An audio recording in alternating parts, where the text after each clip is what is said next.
Hallelujah. Kanang nakuan jud ko ni Mami.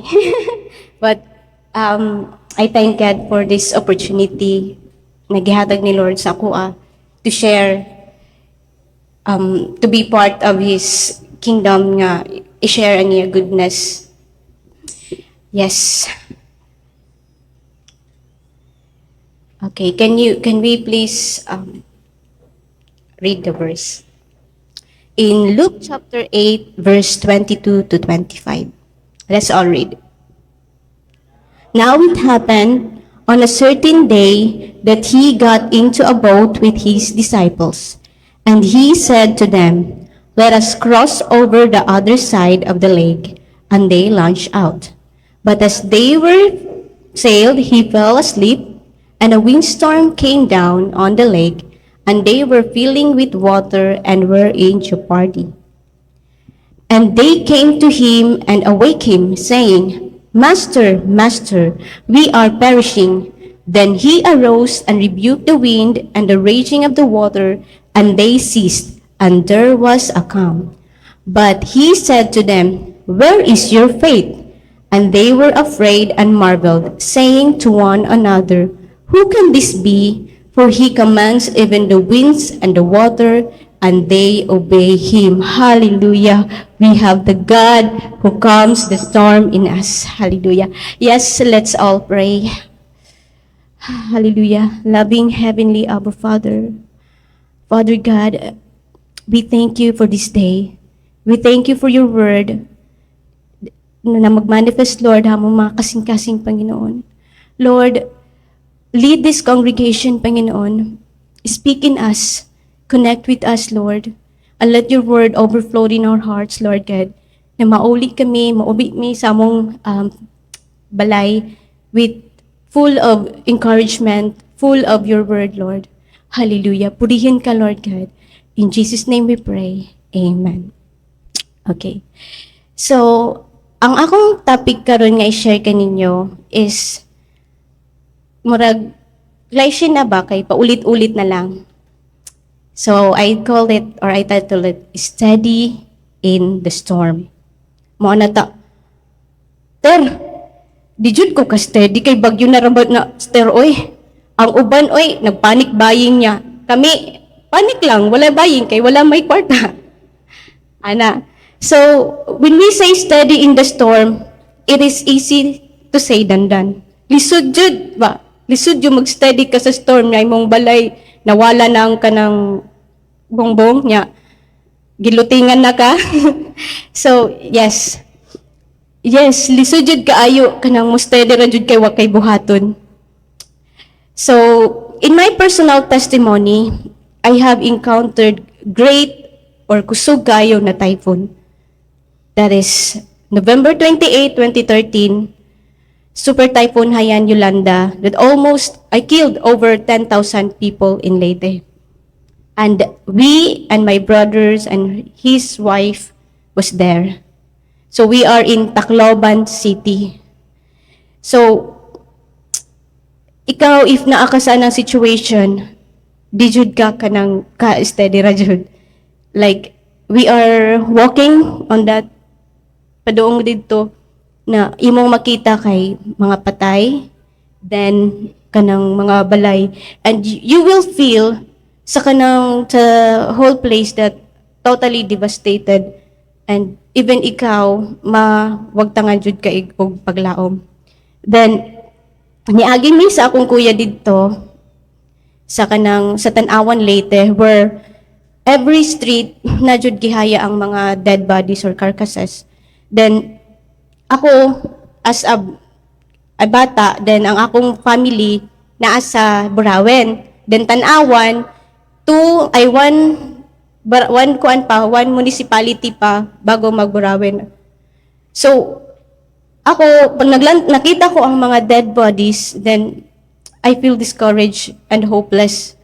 And napaluhod ako, dala-dala akong bag, niana ko sa akong kuya, "Yeah, I think I can't continue. Di ko na kaya magpadayon mauli sa Burawen.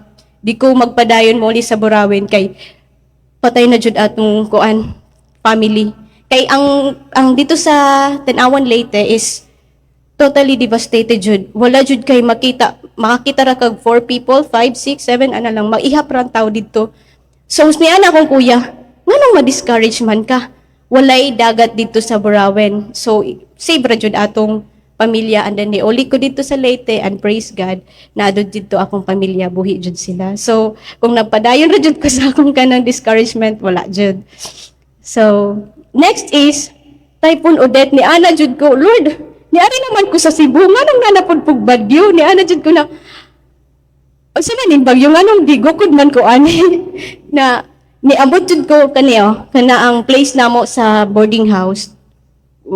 Kuan jud wala jud kuan kanang wala jud among magamit, like ang uban nasa hotel ang uban dili jud kanang damage ang ilang balay kanang amo damage jud kaayo. And behind that na story gihapon ang Ginoo didto, even sa Tacloban nagibuhat ang Ginoo sa amoa, ug even diri sa Leyte always jud ang Ginoo na ay buhaton sa ato.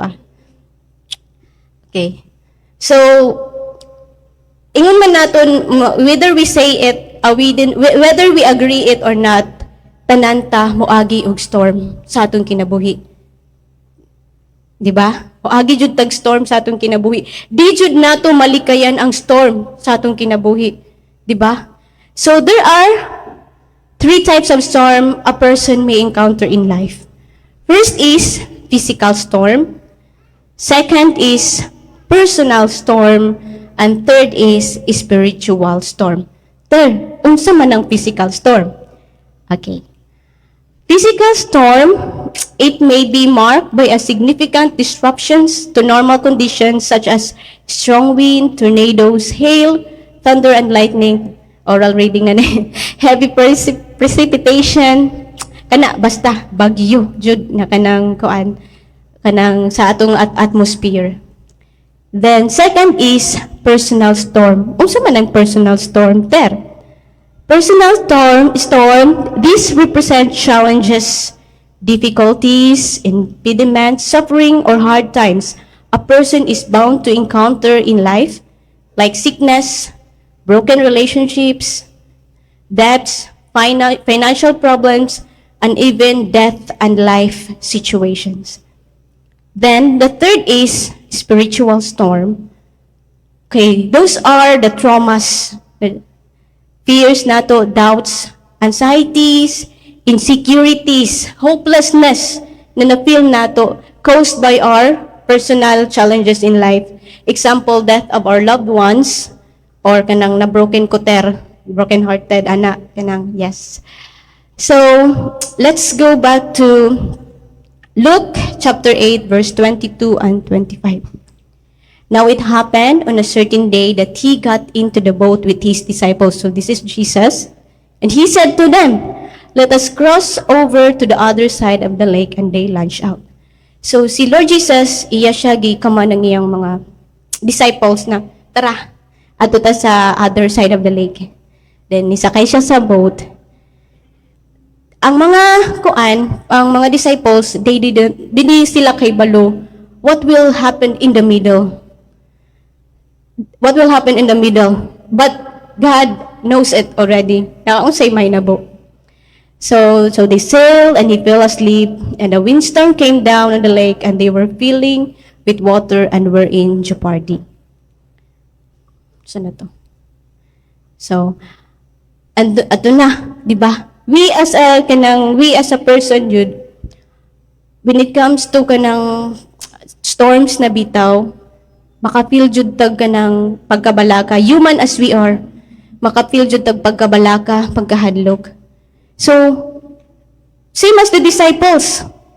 Ang mga disciples, nahadlok sila sa kadakog waves, kanang ang ilang boat kay murag magpaduong na maguba, kanang murag jud bagyo god na atong napil nako dito sa Leyte og diri sa Cebu.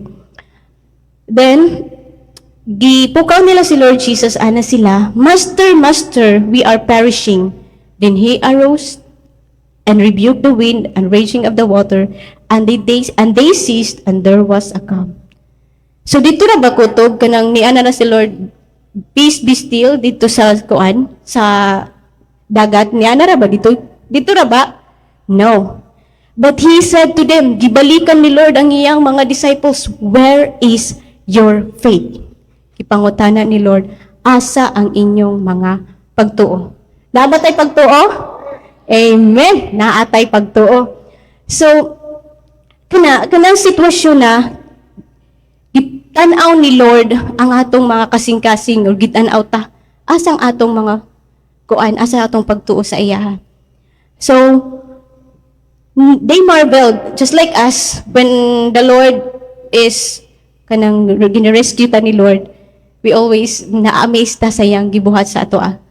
So, they said, who can this be? For he commands even the winds and the water, and they obey him. Okay? So, God allow us to pass through the storm to test our hearts and faith, to show us who he is, to transform or mature us, and to perfect us in faith. Sometimes, when we are in a situation, I know, behind our happy faces, naadjud tay storm sa atong kinabuhi. Tama ba ko, brothers and sisters? Behind sa atong gawapa o gwapog dagway, naadjud tay kaugalingon bagyo sa atong heart. And only God can pacify or can have that peace in our hearts. Actually, the storm is created. Ang bagyo sa atong kinabuhi, create siya, no? I mean, God allow us to pass through that storm. Gi-allow na ni Lord for us to know Him. For us to i-test ang atong faith kung asa jud kutob ang atong faith sa iya ha. Then once mahibaw-an ni Lord kung asa kutob ang atong faith, iya pata i-perfect pata sa atong faith. So brothers and sisters, kita manggod na tawo no kay when we encounter difficulties or storms in life, we try to fix it on our own. Maka-fix ba ta og circumstances sa atong kinabuhi? Kaya ba nato i-fix ang storm? No. Dili nato job or we cannot stop the storm na maabot sa atong life. We cannot hinder that. Sometimes magud mi ana ter kay love jud nako siya ter. Ako gud ko anter kanang resolve po jud nako ning akong love kaniya kanang mangita jud tag paagi. Di jud ta mo surrender ba? Kanang ikon jud nato na kaya jud ni nako. But ang totoo is, the truth is, we cannot do that. Only God can do that for us. Amen? Amen. So kita nangita tag way unsaon nato ining i-fix, but there is only one. Gi-assure nata ni Lord in His word that He can calm the storm in us. He can give us the victory He desired for us. Gihatag ni Lord sa ato. So, why is it that His disciples went panicking rather than be steady in the storm? Ngano ba na kita mahadlok man ta? Ngano ba na kanang mabalakat ta when it comes to tingbayad na jud akong anak wala jud kay pang tuition naagod dire. Inig open sa kanang kuan sa kanang kaldero wala jud kay linong unsa na akong ipakaon sa akong anak, di ba? Usahay na akong kuya gikuan siya sa doktor na forever na daw siya kanang dikalakaw because of kanang diagnose siya sa acute myelitis, kanang di na jud siya kalakaw ba. But never lagi sa Cebu. Di ba? Praise God! Nakalakaw, niabot sa Cebu. So, brothers and sisters, dili ang words or opinion sa ubang tao ang makadefine sa atoa. Ang makadefine sa atoa, ang glory sa Ginoo. Praise God! Hallelujah! Yes! So, balik ta. Ngano di ay napanik ang mga disciples? Okay, kanao? Ang tawag. Okay, so, The reason why the disciples went panicking rather than studying the storm is just because they were overwhelmed with the strong waves of the sea. Kanang nabalaka sila, kanang hadlok. Then, second is, they focus on the circumstances rather than the presence of God. Na naman ang Ginoo sa ilaha. Kuyog sila always na Lord when Jesus naghimog miracles, di ba? From turning the water into wine. But how come now, dili kauban nilang Ginoo, matrouble man sila, kanang mabalaka, di ba? So, wala sila nag-focus sa presensya sa Ginoo, mas nag-focus sila sa ilang sitwasyon, sa circumstances.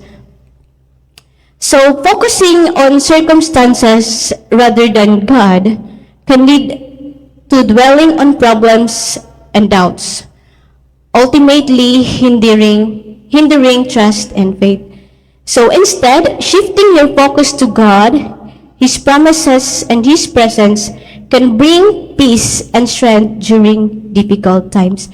So let me share you my personal testimony again sa kanang personal kuan na nako, dili na ang physical storm, personal storm nako, like I hope na this will encourage sad pod sa inyo hapon. Kay you may say magkanaatay ka ng compassion bitaw sa ubang tao, like we look at them like they are just normal person, like but deep inside they are hurting, diba? Deep inside they have problems. So let's kanang bear one another in this pain. So I will share this testimony, personal testimony nako sa kanang bagyo sa akong life. So I was then pregnant last November. Akong mama, again, daganan ako gi-share, akong mama ni-diagnose sa kanang stage 5 kidney, kanang kidney failure, CKD. So when we say stage 5, kanang dinajud maayo ang iyang kuan. So niabot ang time na sigig message akong kuya na sila sa hospital. Then, you know what, like, when we have pain, bita, or when we have personal pain, okay, ang physical storm, it lasts a day, only lasts a day. Mawala na siya sa kinaugmaan, ma-okay ng panahon. But ang personal storm na to, or spiritual storm, dugay dyan siya mo heal. Agree? Di ba? Dugay siya, it takes time to heal. So, mo to, pag matan ako sa buntag ni Ana si Kuya na si Mami sa hospital ni Ana. Then ako buntis ko, like di ko bitaw kahibaw asa na ako ibutang akong emotion, like I want to cry pero dili pwede kay buntis ko, like Lord asa ba na ako ibutang akong feelings bitaw, akong emotion bitaw. So mo to giana na ako ni Lord na asa nimo ibutang ihatag sa ako kinang gi-assure na ako niya that night. Then umabot ang time na gihari na gud ako sa akong family na uli na jud. And then there I saw my mom dying. Like very painful as a child, as bilang anak na makita imong mama dying na kaayo, like wala na jud may mahimo ba? Wala jud may makuan. Dying siya, then daghan na siya, nag-hallucinate na siya, like kana bitaw mo ingon siya na anak kong mama, giingnan daw siya sa iyang mama, so lola na mo, na kuyog na lang nako. So, kami, ni ano po, may ayaw kuyog. Kana bitaw na, pain bitaw na, dili ko ka-express, like, dili na ko ka-kuan bitaw. So, mo to, by the grace of God, kanang nadala ang akong mami sa hospital balik, kay nagpabalik-balik sa hospital, then, bisan dying siya, gibuhatan jud na mo og gibuhatan sa doktor og immediate kanang dialysis. And so far karon, praise God, she is undergoing dialysis every weekly na. So far okay naman, praise God. So okay na ha, okay na to na bagyo. Okay na to. Unya, the following week niabot na pod akong kuya na pod dili nakalakaw. So nagano ko, Lord, ngano ba ni why this kanang happen. Kaya no, sunod-sunod, ni naka-question ko, Lord, kay Christian man ko. Di ba? Mga na dyan, Christian man ko, Lord. Nganong ma-feel ni nako? Nganong kuan man? So, dili di ay ta exempted, no, brothers and sisters? Dili di ay ta exempted sa kanang storms bitaw. Moabot jud siya. So, ni Ana, nitawag sila, my brother is diagnosed, di jud siya kalakaw. Then, nag-video call ako sa akong kuya, di jud siya kalakaw.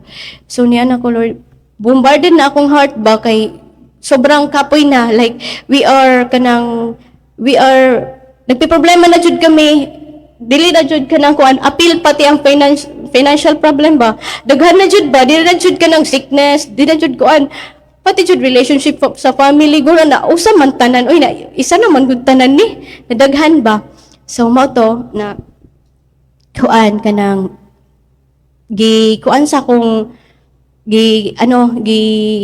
diagnose si kuya sa hospital. Then I was in our store, nagtutuok, naghilak ko anak ko, anong ingani naman ni. So just like the disciples, nagpanik na sad ko. Yes, easy to say, I am strong in God, but when you are in that situation, makaingon ka pa ba strong ka? Dili good kay kanang makuan jud ba? Di jud kanang kay weak man jud ta kanang sa atong flesh, but it is God who perfect our faith, di ba? So mo to nya, praise God bitaw na nakalakaw si kuya, dan ni ana akong husband nako, nganong naghilak ka dira, as in wala na joy gana sa tanan ba, mao jud sa point na wala na may gana sa tanan, like hubya ikuan ka na, gitapol na kabuhat ang tanan, like luya kayo mong lawas niya na si akong husband na, nganong naghilak ka dira, nganong hopeless ka, yan akong bana dito sa CR ha, ayaw kong pakitaa, ayaw kong pakitaa, o mo akong pakitaan na mahina ka, umiiyak ka dito sa CR, pag worship sa Ginoo, kadaghan na niyag answered prayers nimo, karon ka pa mag kanang tremble ana. So mo to niya to ko niya nako, nga no ba? Ngano man nga makakuan ko na sa tibuok na akong kinabuhi, naa ang Ginoo gud makuan kanang naa siya always to the rescue. So mao to ni worship ko kan Lord, then ang akong worries na turn into praise. Hallelujah, praise God. So mao to, brothers and sisters, no, ako na nigi-share kay I just want everyone na makahibaw na even in the midst of our storm, God is there for us. God is willing to fix everything in us. God is willing to restore, might be relationship. God is so willing to have that desire in our hearts. Only we need to do is to steady. Nidra jud nato mo steady and mag-trust sit iyo sa kanyang word, mag-trust sa inyong will sa atong life. You don't need to do something to that storm. Allow God to work that storm in you. Allow Him to do His will sa imong kinabuhi, because again, dili na gi-allow ni Lord sa atua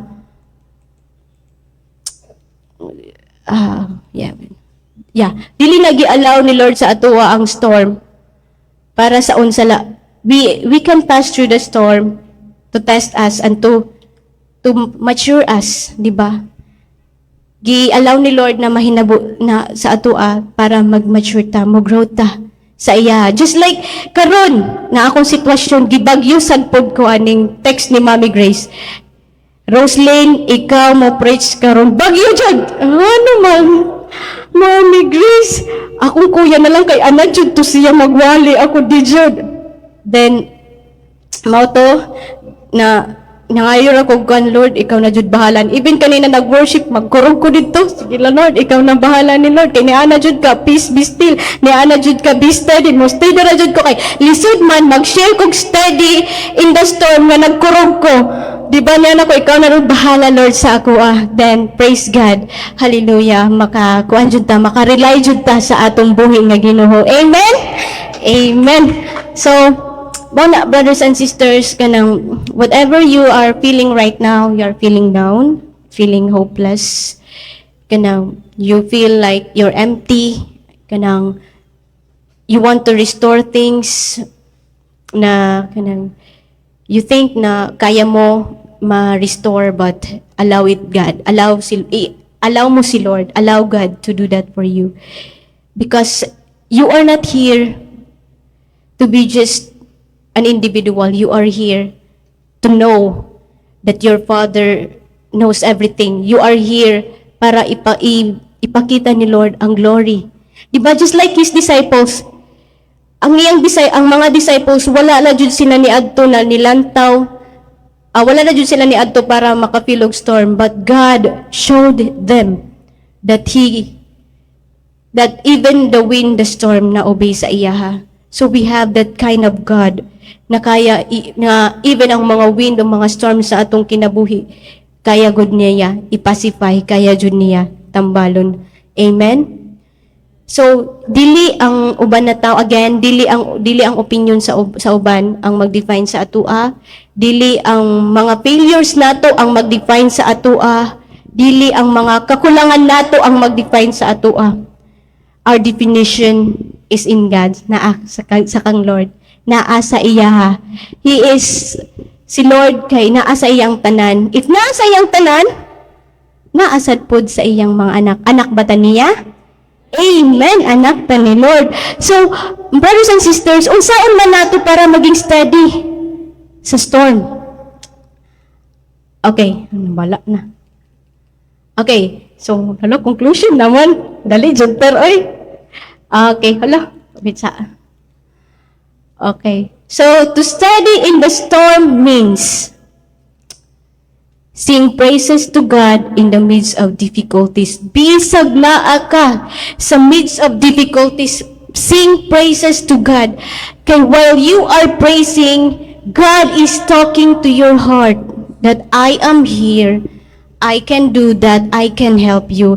God is assuring us while we worship Him, He communicate sa atoa na, anak, I am listening and I am happy that even in the midst of trials, you are worshiping me. Next is, trust His word and His promises. Kadaghan na promise ni Lord nga nagdita maminaw sa iya. Come to me, all you have heavy laden, and I will give you rest. Ana pa si Lord, fear not, for I am with you. Wala di man tumaminaw, dyan paminawan mo nato ng kulba. Ang kuan dito, ang fear. Diba? Daghan promise si Lord. Mas motuot ta na sa promise sa Ginoo kaysa sa promise sa imong ex. Diba? Motuot siya sa promise ni Lord. Kaysa Lord, Ginoo jud siya. Di siya mamakak, pero ang ex na to ay nalang jud. So, nga maminaw ta sa tawa man, ay ta paminaw sa tawo. Maminaw ta sa boses sa Ginoo. Amen? Okay. So, next is, entrust your situation to Him. Just like what I've said, dili ta ka-fix sa atong situation. Wala jud pa'y mahimo. All we need to do is to, Lord, here I am. Wala jud kong mahimoan ni Lord. Akong sister, katong nanganak siya, ako na i-share na po ani ha. Nanganak siya, gikasabay siya sa midwife, kay dili siya kaire, di siya kahibaw kaire. Then, sweating na daw siya, then almost kanang kapoy na duka tanan ni ana siya, Lord, ikaw na bahala, ikaw man kahibaw magpanganak, ako di jud ko kahibaw manganak. Then that time, ligawas ang iyang anak. Praise God. Kanang nisurrender na lang siya, kay kapoy na jud, kapoy na sigig ere, di siya kahibaw.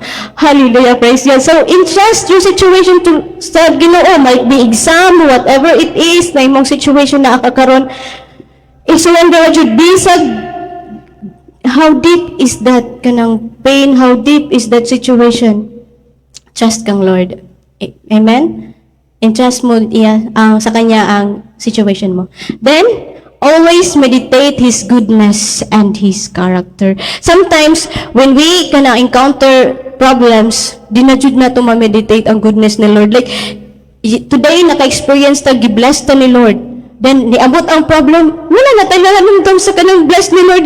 Kuan, ato remember ang katong failure nato atong circumstances, wala na ta naka-remember sa gibuhat ni Lord. Di ay ito. So always meditate na, you know what, Lord? I am not who I am now without you. You know what, Lord? My past is kanang ingani, and then you kuan, Lord, sa una ang sudan namo tinapa niya karon. itlog na, nanay itlog, di ba? Ano, Jude, let's kanang meditate His goodness, di ba? Kanang sa una, Lord, kanang sa una, Lord, karton ra akong gihigdaan. Karon, kuan naman, Lord, kariton na. Di ba? From karton to kariton. So, yes. So, let's always meditate His goodness and His character. Na, unsay character sa Ginoo? He is perfect na ana sa iyang tanan. He is our provider, He is our healer, physician, comforter, teacher, tanan na anak ang Lord. So, if we will do that, kanang i-meditate nato, so far ang atong problem, malimtan nato. Amen? Ngan? And, ma-develop ang atong faith sa iya, ha? Then, last is, hapit na ter. Draw close to Him through prayer. So, the one way we can communicate to God is praying. So, keep on praying. Let's keep on praying. Let's not cease praying. Padayon pag-ampo.